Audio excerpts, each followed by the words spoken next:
Back live on the Sports Fanbase Network, the Payroll Services Solutions postgame show on the Phila Field Hockey Game of the Week.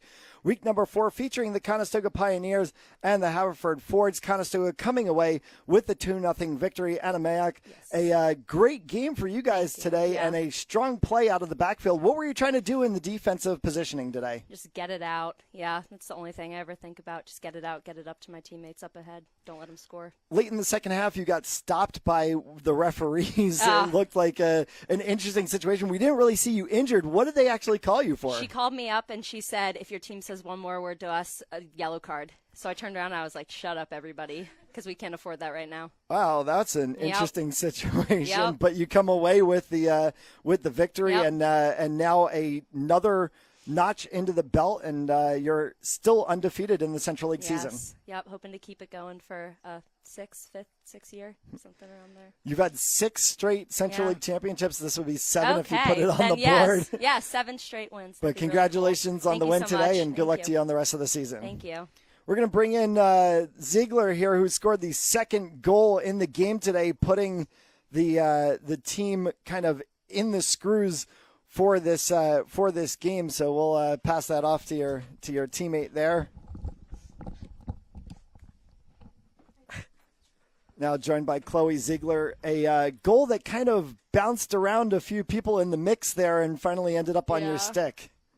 Yeah, I just really just wanted to get it in. That was the only thing I was thinking about at that time, so I just tried to keep it within my range so I could have that ending shot at the end. Penalty corners seem to be of a benefit for you today, and it turned out very well on that first one, a laser shot from your teammate, and then you get one on the second to kind of put the icing on the cake for the game. Yeah, just to help us seal the win, just to make sure that we a lot of time today it seemed to be the ball possession dominated in the midfield, kind of around in the 30s and 40s.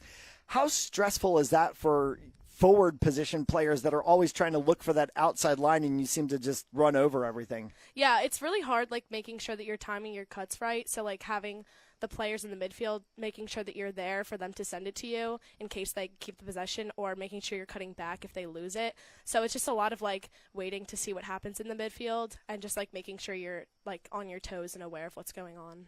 All right, sounds great. Thank you very much, and congratulations on the win. And we're going to bring in the rifle shot player of the game today. A one-hit corner and a laser from DeVries put you guys right up on the board, 1-0. What were you thinking as you saw that ball coming out to you? I mean, I just tried to keep my head over the ball and not think too much and just try to get it off, even if they're coming at me. So, yeah. It seemed like the offense drives through you. We talked in the pregame show about the number of goals that you had scored in your career coming into this game. You add to that tally again tonight. But then at times we see 3-4 Haverford players immediately on you. As a forward, how difficult is that, and how stressful is that when you all of a sudden see the entire defense converging on you? I mean, it's pretty difficult, but what I try to do is use them to create space, so maybe pull them all out so that my teammates can have space for themselves to dribble and find other players. We saw you at many times switching your hand position to drag the ball away, using that opposite position. Field hockey a lot different from ice hockey. You can't go to the back side of your stick. Yeah. For players, how difficult is that to just realize that you have to change not only the position of your stick, but the complete position of your hands? I mean, I feel like I've been playing so long that I don't even think about it anymore. But, I mean, for, beginners, it's really hard to, remember to switch your hands over. But I feel like everyone on our team kind of, has got that down. Well, another notch on the victory tally for you guys. You had still undefeated in the Central League season, looking for that 7th championship. How important and how amazing is it to be a part of a program like Conestoga? I mean, it's pretty amazing. We're literally, all best friends. We're, a family, and, we're so proud that we've done this for 7 years, and we just, want to keep it going as long as possible. It sounds great. Thank you very much for your time. We're going to bring in the victorious head coach, Jaja Kentwell.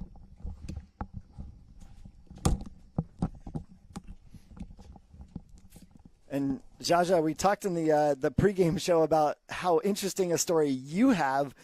You come to Conestoga, which has an interesting story of its own, and you just kind of continue everything that's been done in this program, but bring your own flair into it.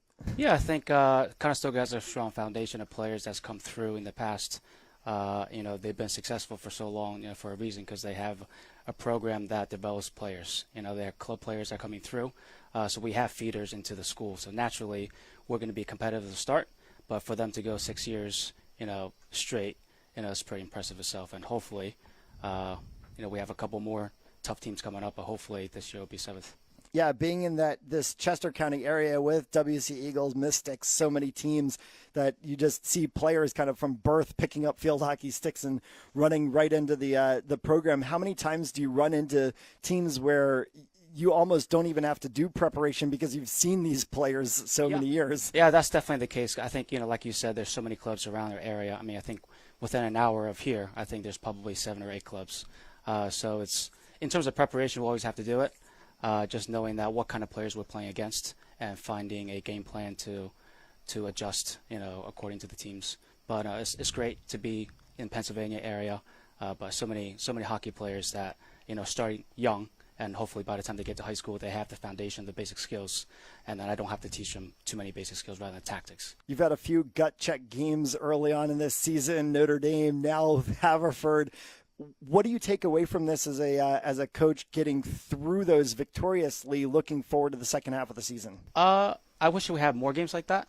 I think competition is great. I'd rather much lose, 2-0, 3-1, whatever it is, rather than win by a lot of goals. And that's how you get better. Yeah, you want to compete against the best. Just those games I look forward to, even I lose. There's something you can look back on and kind of analyze the video and how to improve the team going forward. But we definitely had a very tough game today. They were a very good team, very structured. They know how to play hockey. And luckily we got a couple goals in and held it off. Well, you beat Haverford today 2-0, keeps you victorious at home on the season, keeps you undefeated in the Central League. We wish you the best of luck in the second half of the season. Thank you very much. All right, thank you, Coach. That's it for us on the Payroll Services Solution post-game show, the Philadelphia Field Hockey Game of the Week. Stay tuned to the poll. It releases Thursday. Online, you can vote on Facebook, Instagram, Twitter, the philafieldhockey.com website as well, and we will see you somewhere in the Philadelphia area next week for week number 5 on the Sports Fan Base Network. For Matt Jolas and Kathleen Simone, thank you, everyone, and have a great night.